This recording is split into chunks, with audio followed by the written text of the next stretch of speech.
Your cram session is interrupted by none other than the Colonel himself. Shepard, what are you doing here? There's still time before the final exam. Oh, I'm just taking it all in. I'm big into visualizing success. I'm looking at my station and picturing victory. The pot pie has begun to bake. The smell is slowly filling the space around you. Visualizing, huh?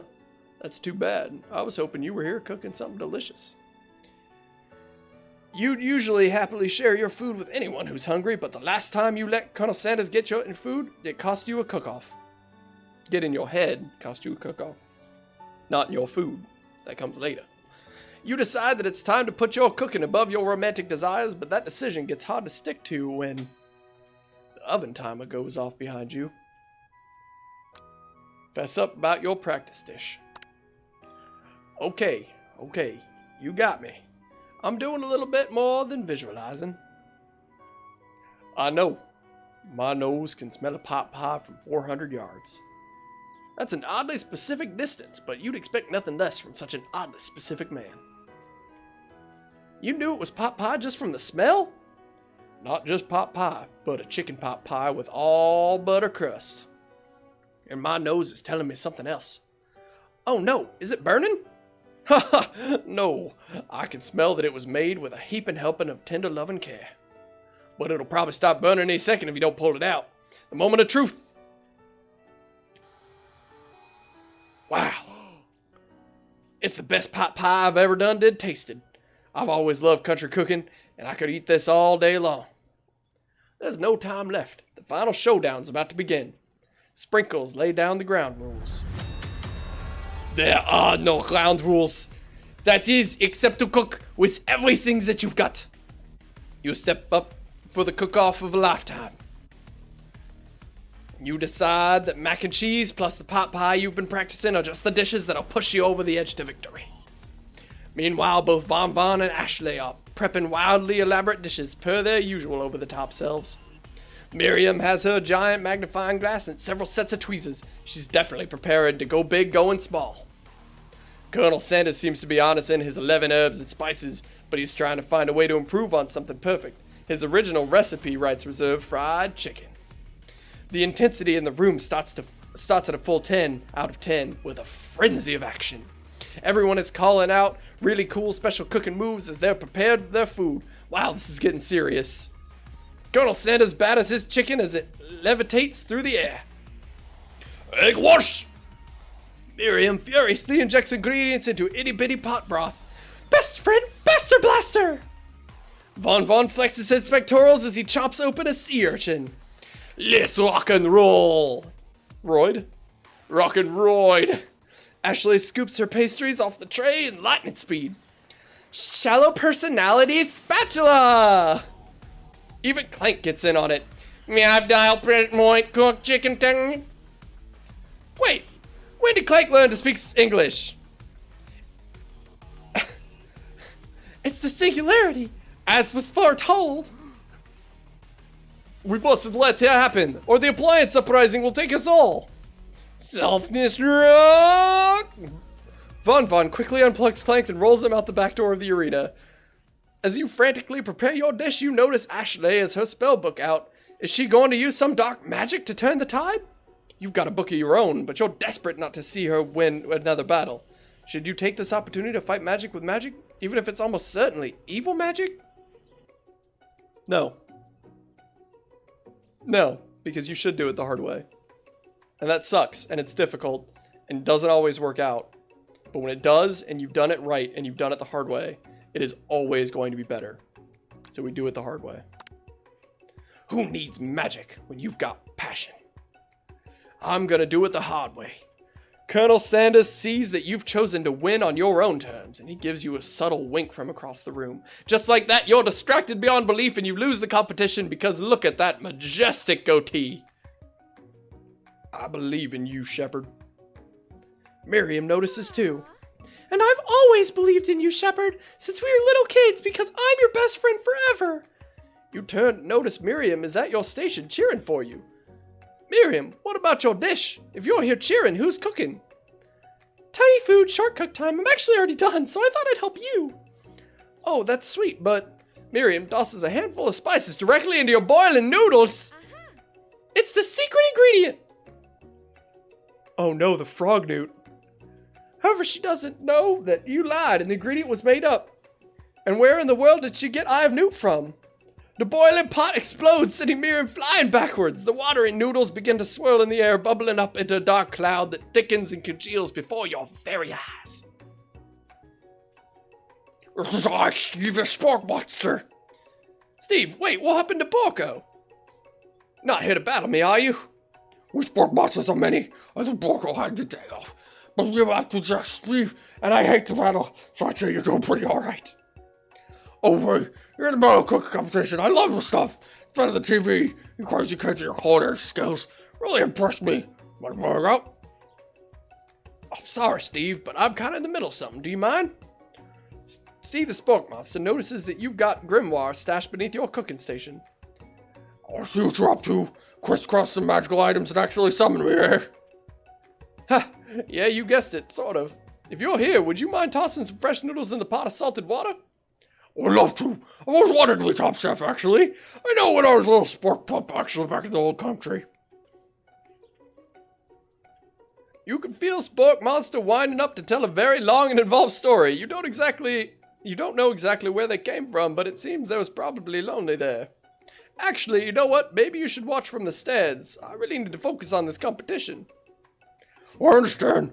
It's kind of like that time I'm monster school when I'd fall asleep during scare tactics class, and when I woke up, you toss a serious stare at Steve, and he takes the hint. Never mind. I'll tell you later. Good luck. Having suffered this huge setback, you don't know how you could ever win. Alright. Zit, summon some extra power from deep down. I can do this. I have what it takes. I came here to win. Your hair turns mac and cheese orange as culinary energy flows through your body. My heart is pure, my hands are steady. My taste buds have been preparing this for their entire lives. Yes, Shepherd, you are the chosen one. You will avenge me. The power you've been summoning immediately fades back out. You interrupted my inspiring monologue. Sorry. My heart is pure, my hands are steady. My taste buds have been preparing their entire lives for this moment. I will show the world my cookery. You begin to levitate off the ground. Energy courses through your body. You know that this power you can do anything. Except turn back time, which would be super useful because you were powering up your chicken pot pie overcooked in the oven and can't be served. But don't worry, dear Shepherd. You may have suffered some setbacks. It's not all lost yet. Impressed with your fortitude, Colonel Sanders decides that you've earned his support.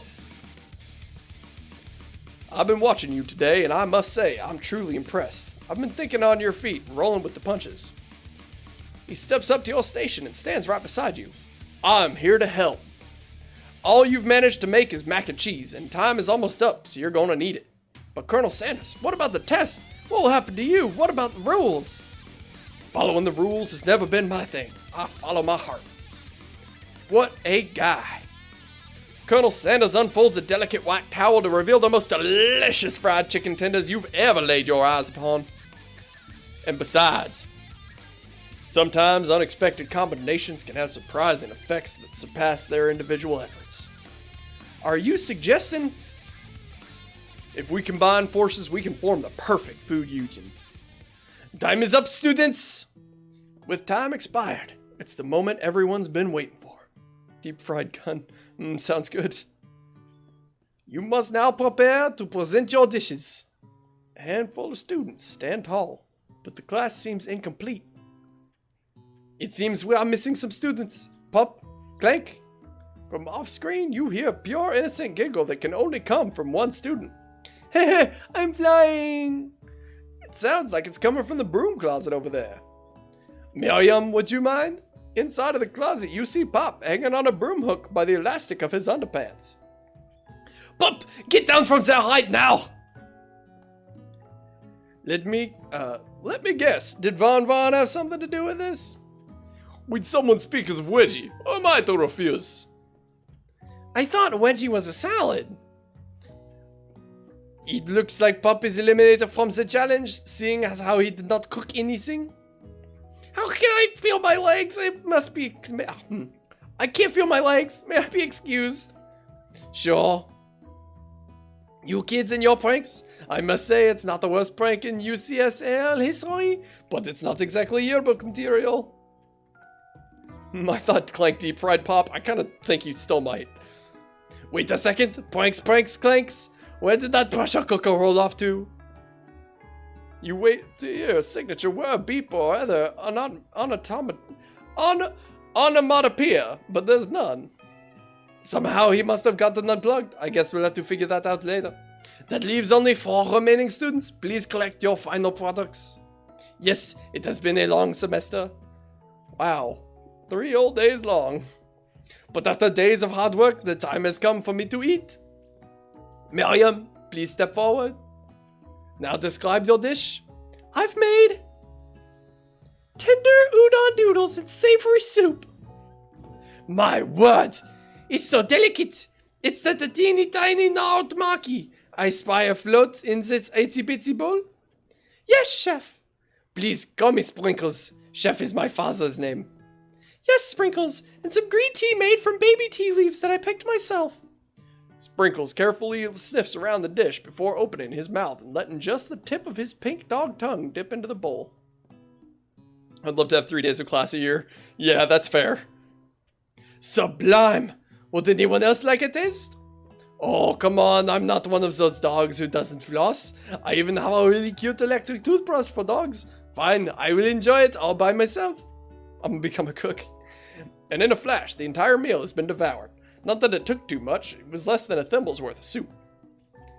A+, rarely do I taste a dish with as much love poured into it as yours.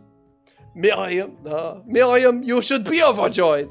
Miriam is overjoyed. She just gives you a hug.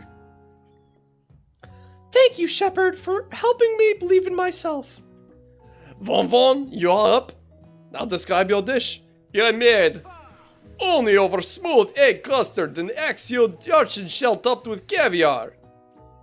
Did you skewer one type of urchin with spines from a second, different colored type of urchins? Yes, Sprinkles. A bit much, don't you think? That's exactly why I did it. A bit much is kind of my brand. Doesn't it look cool? Sprinkles leans in to sniff the uni, but he can't get his nose close on account of all the spikes. He begins to pod it erratically, causing the custard to slosh around. Woof woof!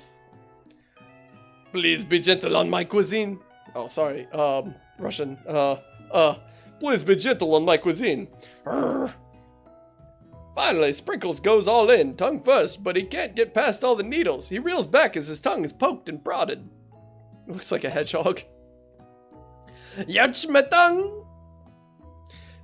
The professor appears to have been allergic to reaction to the sting. I cannot eat this. It could poke into my tongue. This could have... A stunning turn of events. Who would have thought that serving a food bowl made of needles could make it difficult to eat? Uni's a sea urchin, right? I think so. I'm not sure. I'm uncultured in such things, but I think so. Dejected, Von does not go gentle into the night. Disqualified. You are disqualifying me for glamour? Do discount infertility. This isn't the last you've heard of me. Before forcing us to endure his swollen tongue for another moment, Sprinkles graciously laps up a bowl of milk. I know, yeah, I'm a dog and I drink milk, get over it. Sometimes it helps calm my agitated tongue. Next student, Ashley, it's time to step up. Now describe your dish. I made orange blossom Turkish delight in a light rosewater syrup topped with franchement and connected by sugar glass. Wow, that actually is pretty elaborate. That actually doesn't sound too bad. Indeed, it's quite delightful. However, I'd ask you please refrain from eating it or attempting to taste it in any way. It's very fragile and meant to be displayed peace. Don't eat the food at a cooking school?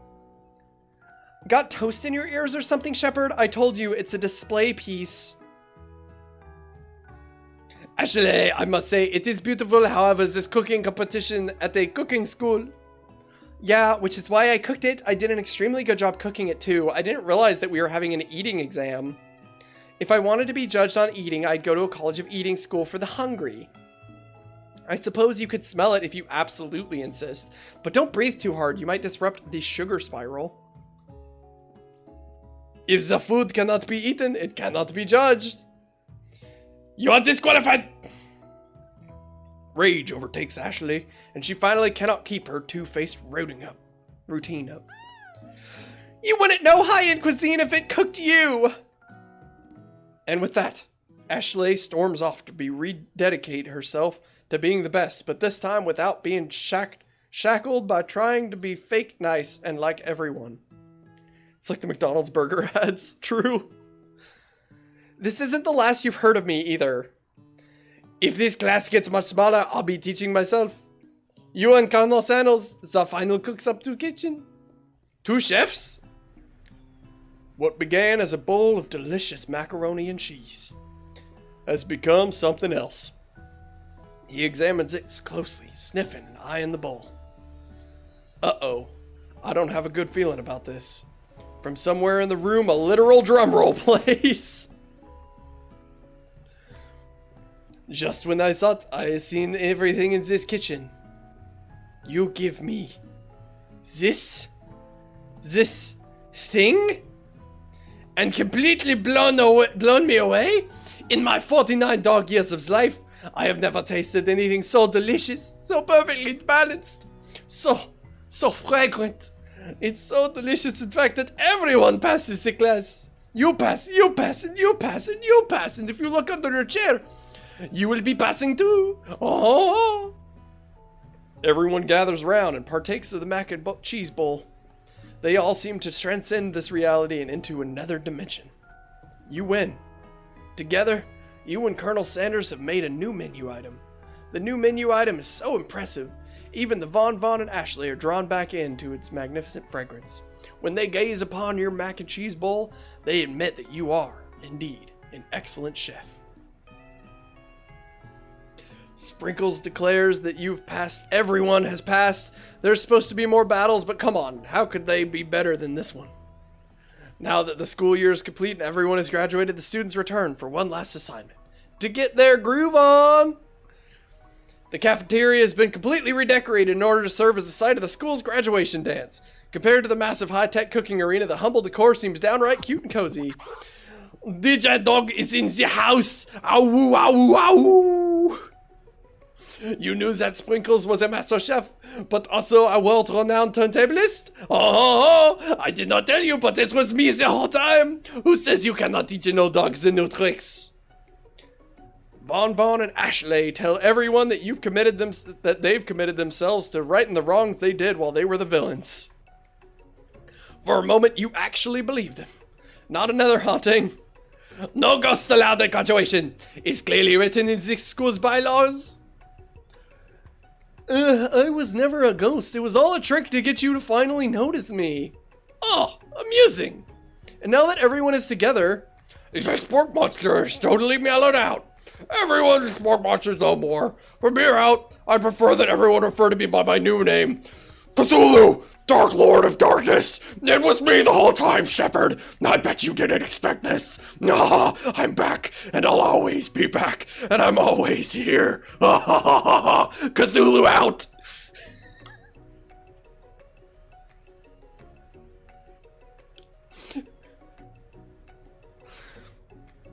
Maybe things didn't work out for Miriam romantically, but she found the love in her cooking, and you know she's gonna do great. The red carpet rolls out across the floor of the ballroom. It's like a Hollywood movie premiere. Who could command such an entrance? It's Pop! He's arrived late to the dance, but apparently for good reason. When you stare in the camera. Walking the carpet, you see perched atop his dirty chef's hat a crown. Welcome back, Pop. I know you weren't able to complete the final exam or accept your diploma, so we had it mailed directly to your father. We figured at least we could do it for the school's dean. Oh, now I get it. Oh, now I get it. Whatever the accent is. Oh, I should not be doing this. And we get a new wing on the school, not to mention the honor of educating the son of the Chancellor of Sasquan, Sashanshuch. Is that Sashanshuch? The music and the dance is interrupted by the sound of sparking electrical hissing. It's Clank, who's arrived late to the dance. Now that I am graduated, I can reveal my truth. Whoa, he's still doing the talking thing? I am Clank, and I'm not of this earth. I am actually from a faraway planet in another dimension. What? What? I actually feel like I do this the whole time. Now that I have learned the ways of your kind, I must return. Miriam, will you come with me? I don't know what to say. Besides, no, obviously. I've just begun to learn who I really am. This isn't the time for me to devote my life to figuring out who you are, Clank. You're blown away by Miriam's maturity. It's pretty clear she's managed to surpass you in that regard. Yeah, I understand. Kind of. Humans are weird. Yep. Portal opens up, and Clank disappears through it. Finally, the Colonel arrives. Howdy, classmates. Just like the first day you met him, he's come prepared to feed the entire class. However, it's not enough to just give them a bucket of chicken. This time, it's a full meal. I didn't get to be the most famous chicken man in the history of chicken and man by not reminding people to go out and buy my chicken. The end? No, it's not the end.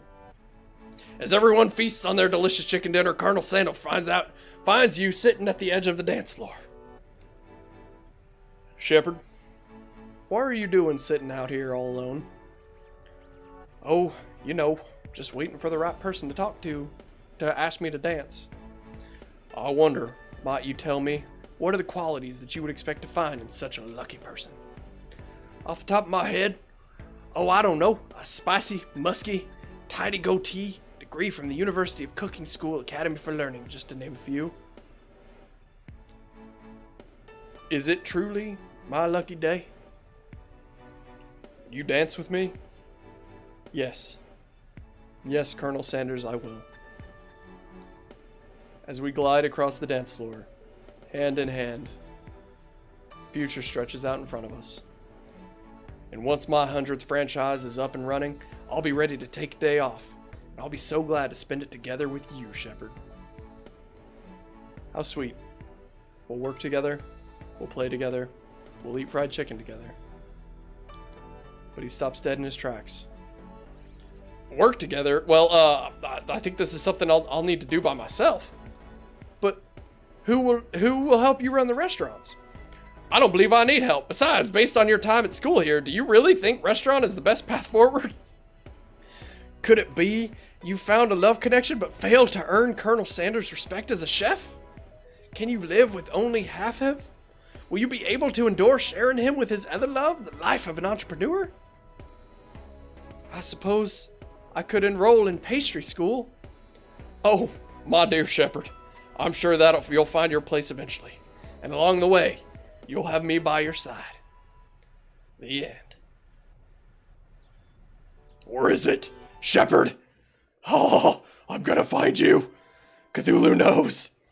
Cthulhu always knows. Oh, man. What a drug trip that was. Oh, Luigi. Thank you for revealing to me this thing exists. Oh, I'm gonna have a fun time editing this on YouTube. That'll be fun. Look at this beautiful outro.